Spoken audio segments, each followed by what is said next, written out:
Nice tricks.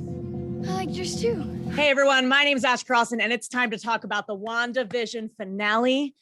And I figured I can't do this alone. I gotta pull in one of my besties here. We have Hector Navarro from Heroes Reforged, one of my favorite people, comic book aficionado, and wonderful person to have this discussion with. How are you, Hector? I am fantastic, Ash. Thank you so much for having me. You're also one of my favorite people, so I'm really excited to get to talk about some Marvel stuff. This finale, how did you feel about it? Overall thoughts? Did it meet your expectations? Did it exceed them? Overall thoughts, I really love this finale, and I love the show as a whole, but the finale especially. My biggest thing is that I just wanted people to fall in love with Wanda and Vision as a couple. I'm a huge fan of the characters from the comic books, and knowing that they've been up to this point basically supporting roles, good supporting roles in the films, but the show to me did what I really hoped it would do, which is add way more character work for Wanda, for Vision, and it made me really care about them. And I was choking up in this finale. There was some moments of real tenderness and some real beauty. So despite all the comic book Easter eggs and references and seed planting and all that stuff is fun and great, and it's fun to speculate. But I think that the finale did deliver on at least what the episode before set up, which was this is Wanda and her grief. That's what the show is. So we're going to give it to you in the last episode. And I think it did that. Especially the last episode when I started crying for, I don't know, like the 12th time in the last few episodes.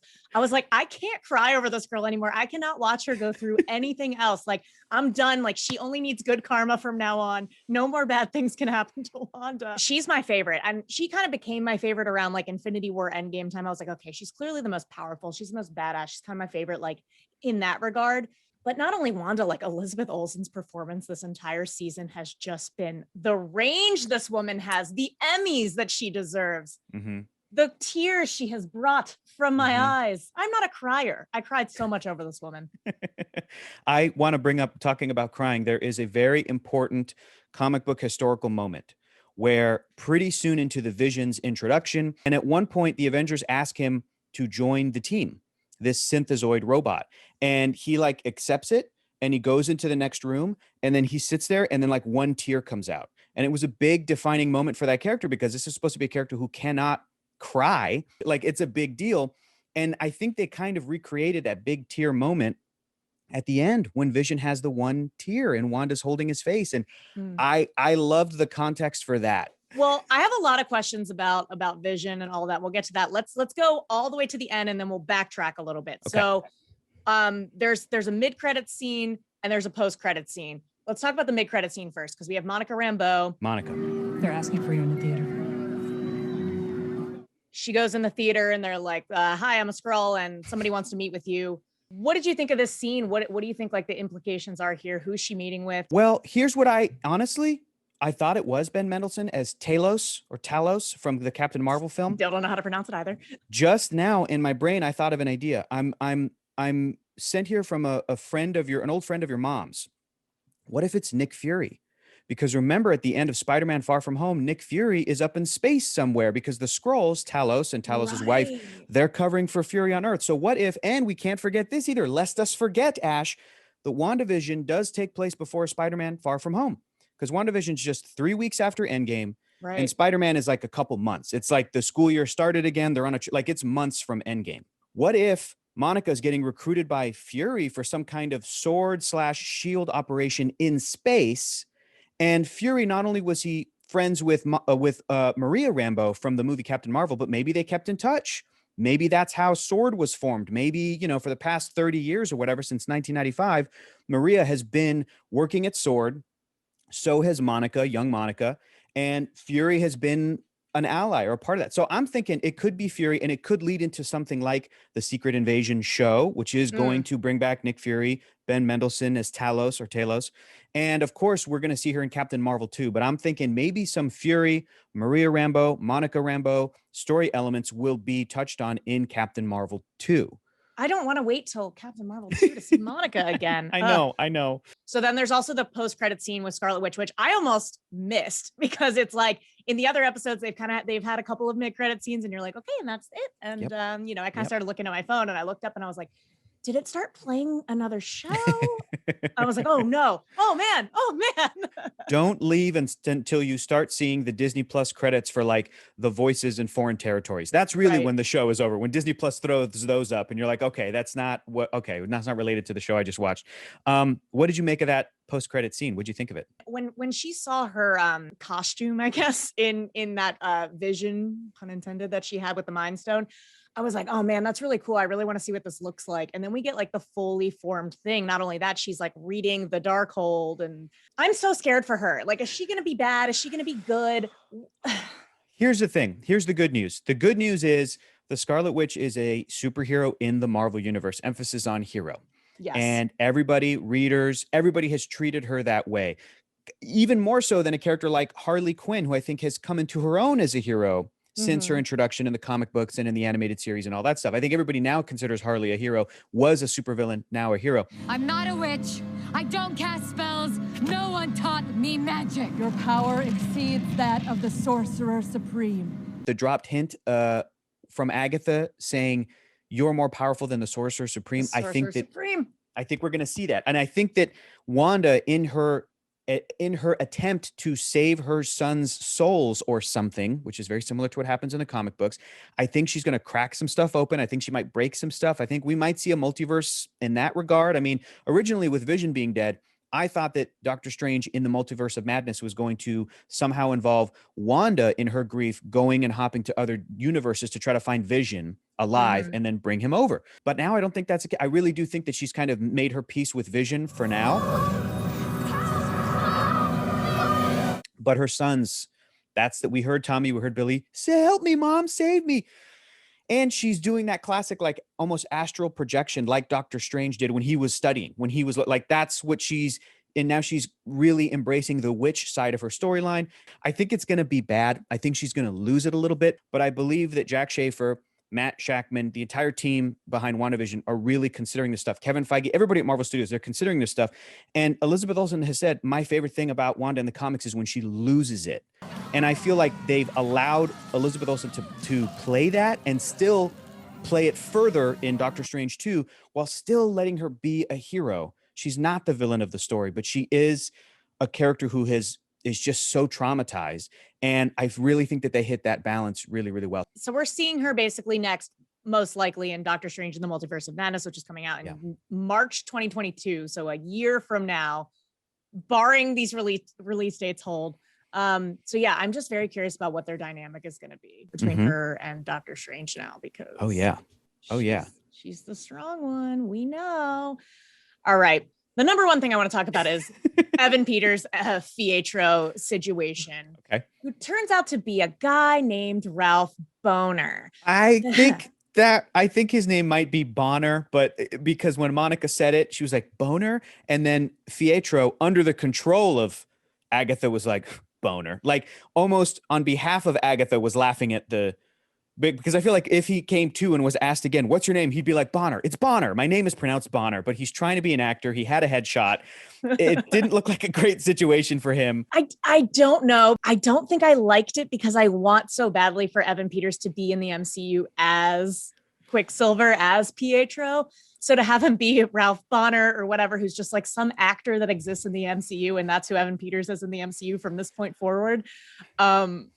I don't know. He's too good to like do that to. I don't know. Listen, he's definitely the highlights of the X-Men movies that he was in.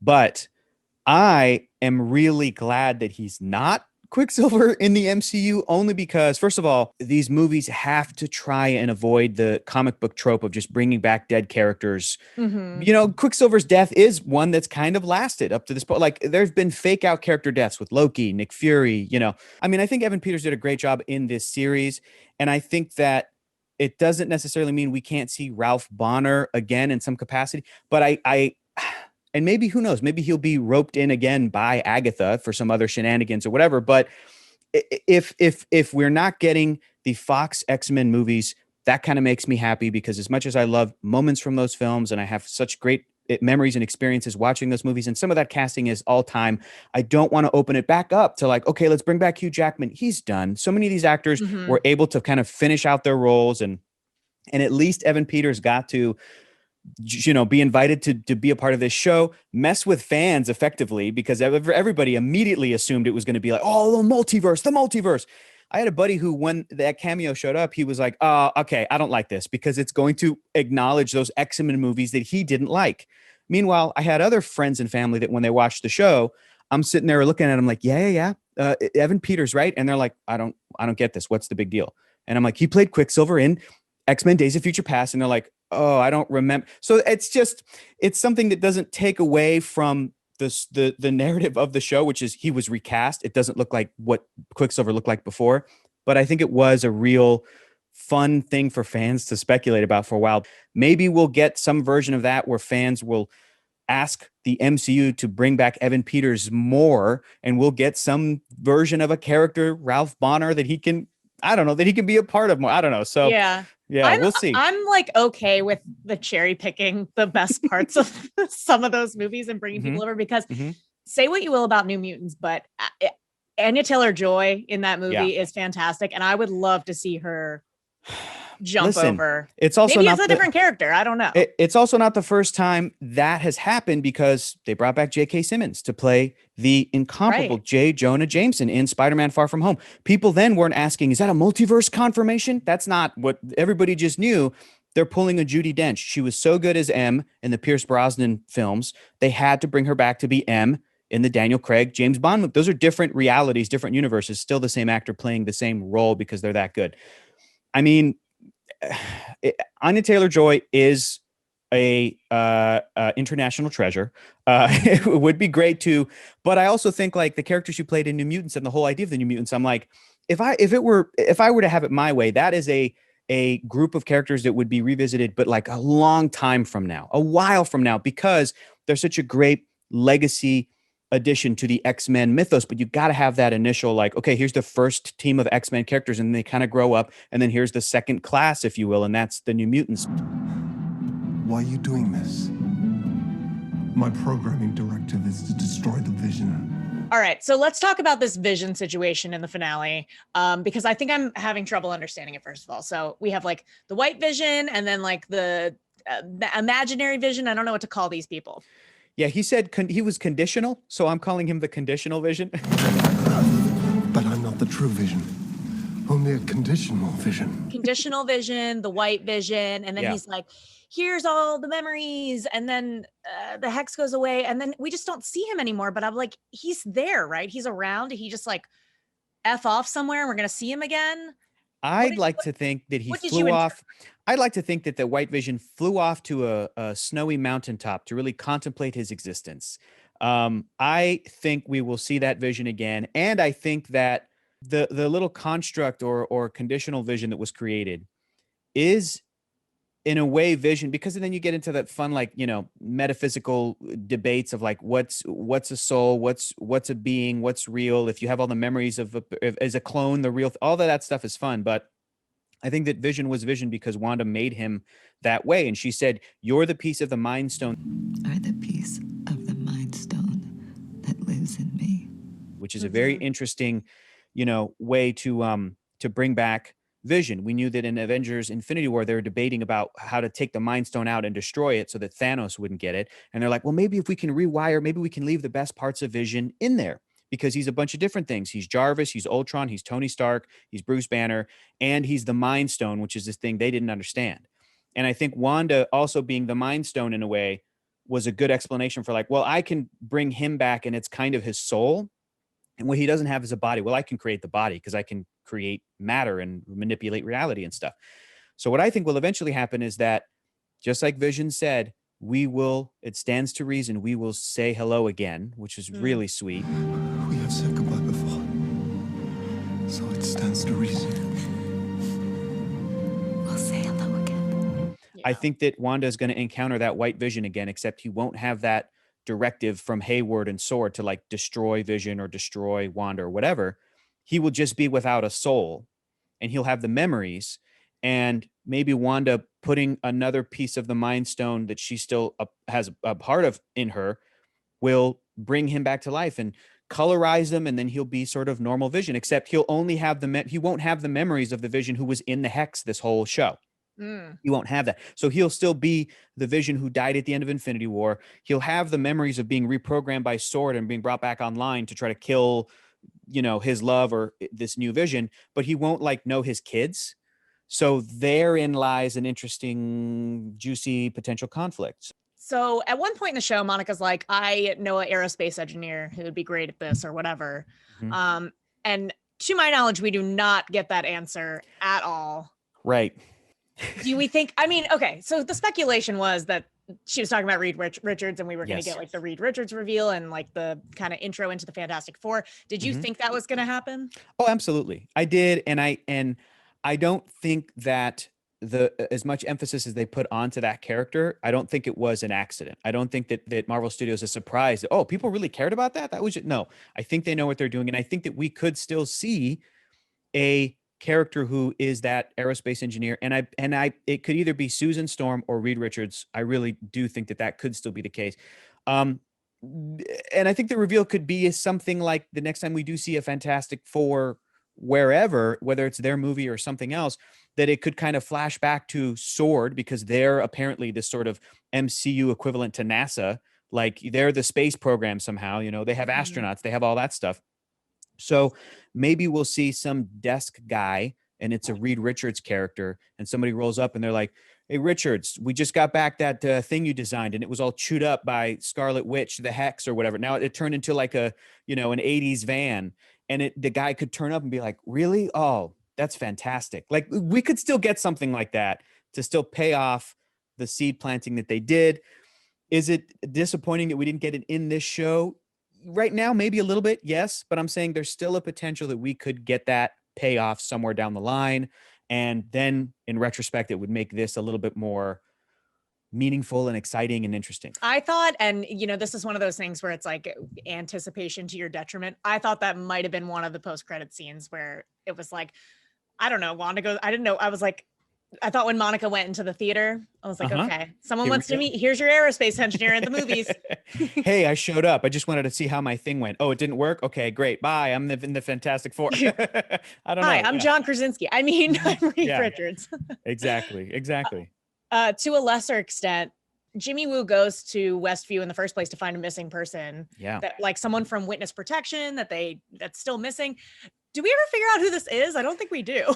No, I don't think so. And I don't know if that dangling plot thread will be addressed, but maybe it will. I would like it to. I'm hoping that we'll see Jimmy Woo again. I'm really hoping that we'll see Jimmy Woo be a part of a team called the Agents of Atlas, which also included like Shang-Chi and a bunch of great Asian and Asian American characters in the Marvel Comics world, which would be awesome, including one of them is like the totally awesome Hulk. Like there's a lot of potential there, but it would just be great to have Jimmy's story continue and for that to be, resolved in some way. I don't know if I was thinking it was maybe the Ralph Bonner character, but then I was like, no, they saw his face, but then maybe in Witness Protection Program, they don't know what their face looks like. That's part of the thing. Maybe the FBI doesn't know. I don't know. Do they know? Well, okay, then this could be, because what if this is how he's not actually Ralph Bonner because that's his witness protection person? Ash, don't go down this path. I'm going down this. I want to so badly. I want to go down this path.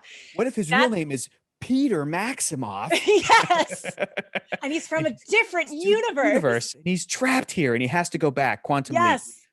Yes. And then we have to take him over to Quantum Mania. And Jimmy Woo's going to take him back to San Francisco. That maybe like Deborah Jo Rupp's husband was I don't know. Any of the townspeople could have been the FBI missing persons. But I think the one that would maybe make the most sense because the townsperson who was maybe the most alone seemingly was the Ralph character. But if they did reveal that, I feel like it would be a little bit like, okay. But it's like, what's the real what's the real connection? You know what I mean? This guy had a headshot. I don't think he's in witness protection. Ralph was a struggling actor, apparently. So I don't know. It would be cool to find out. Okay. All right. Also, I guess he's Agatha's husband because she kept saying her husband was named Ralph. Ralph. Yeah, exactly. Yeah, that's really interesting. How do you feel? Because you know way more about this than I do. How do you feel about Mephisto not being a thing in this show that everyone was talking about the entire time? It's fine. Let me take you back a few years. Thanos is introduced in the Marvel Cinematic Universe, and instantly fans are speculating, okay, cool, they're going to have to introduce death. When I say death, I mean the cosmic physical embodiment of the idea of death in the universe. In the comic books, Thanos becomes so obsessed with her and enamored by her, he is infatuated with her, that he tries to impress her, and that's why he tries to kill half of or all life in the universe.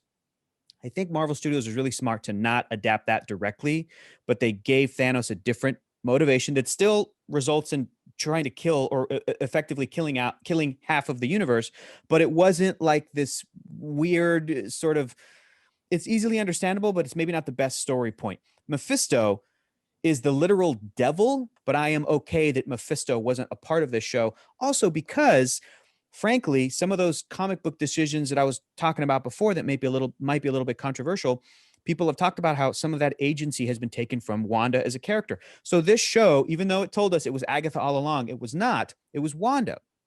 And she was the one who made those decisions at first subconsciously and then consciously to do what she was doing. She was grieving. That's what the show is about. And for it to pull back and reveal some big bad that was like a male character, it would be another case of like, okay, all right, well, so how much agency does the Scarlet Witch have? How powerful is she? How this or that? So I'm okay with that. Almost in the same way that like I was really hoping for a Stephen Strange Cumberbatch cameo, but would that have maybe stolen some of the thunder from the show, from the focus of the show? And I'm like, maybe it would have. I don't know. So Mephisto, awesome in the comics, great storylines. It's okay. He wasn't a part of this show. It's okay. I heard it every week and like every other tweet. And yeah.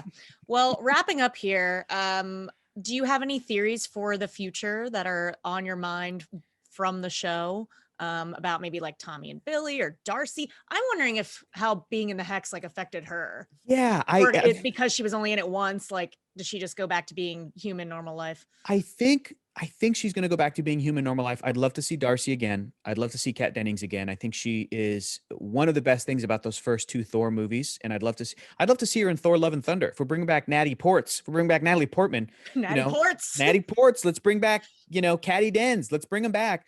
But I think that they sort of cleverly explained, okay, why out of everybody does Monica Rambeau get powers? She was bouncing back and forth through a bunch of times, where it seems like everybody else in the town was like in there once, they're in there once. Darcy punctured through one time, because otherwise then that poor woman, Sarah, and her daughter are going to get powers. Deborah Jo Rupp is going to get powers. Like everybody would get powers if you go through the Hex one time. Real quick, the kids, we're kind of led to believe Tommy and Billy are like, they're gone. We kind of touched on this, but then in the post credit, you can hear the kids are like, "Mommy, help!" So, do you think we're going to see them again? Do you think the kids like exist somehow, some way, somewhere? Yes, and yes, and yes. And I think that we're going to see the twins come back as Wiccan and Speed, and those are some fan favorite comic book characters. I think they'll come back and maybe be adopted by other families. That's sort of what happens in the comic books. They're somehow reincarnated and then adopted, and then maybe because they don't have their memories of sort of who they are, or that their mom was Wanda Maximoff, and then eventually they learn that that's where they come from, and Wanda reunites with them, and it's all great. It's good, happy times, but they're really great characters, and they have great dynamics with the rest of the teen heroes that are in the Young Avengers. And I think that we will see someday in either a Young Avengers movie or a Disney Plus series. Do you think we'll get a season 2 of WandaVision? I know it was like kind of set to be a one and done series, but I feel like this was like, I'm sure they expected it to be successful, but yeah, I think they knocked it out of the park more than they imagined they would. I don't think we will, but I think that we may see people are really gunning for this like X-Files style spinoff with Jimmy and Darcy. I think that those supporting characters are hopefully going to get some more time in the spotlight, including even Monica Rambeau. She had such an amazing debut in this series. I was watching the show with my girlfriend, and I'm a huge Marvel guy, and I love Monica Rambeau. She's one of my favorite characters.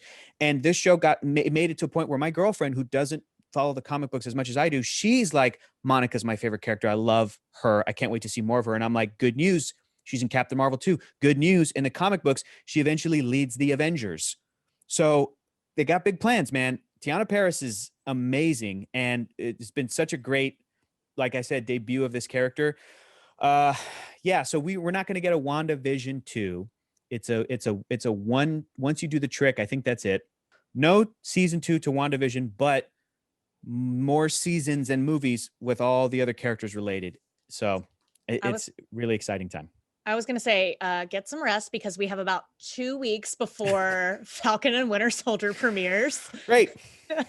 So, and then Loki after that, and then What If after that, and then Yep. yeah. It'll just keep going till the end of time, which I'm completely fine with. But in the meantime, can you let everybody know where they can find your work if they want to hear more from Hector? You can follow me on the internet on Twitter and Instagram at Hector is Funny, and you can go to youtube.com/Heroes Reforged to see me and my buddies talk about all of this stuff and more, including we're putting up our straight up reactions to this show. We film ourselves react. So if you want to see me reacting to some of the stuff that happened in the moment, you can go check that out. I love that. And I'm at Ash Crossan on twitter.com and here on etonline.com and ET Live. Hector, thank you so much for coming. Thanks, Ash. This was so much fun.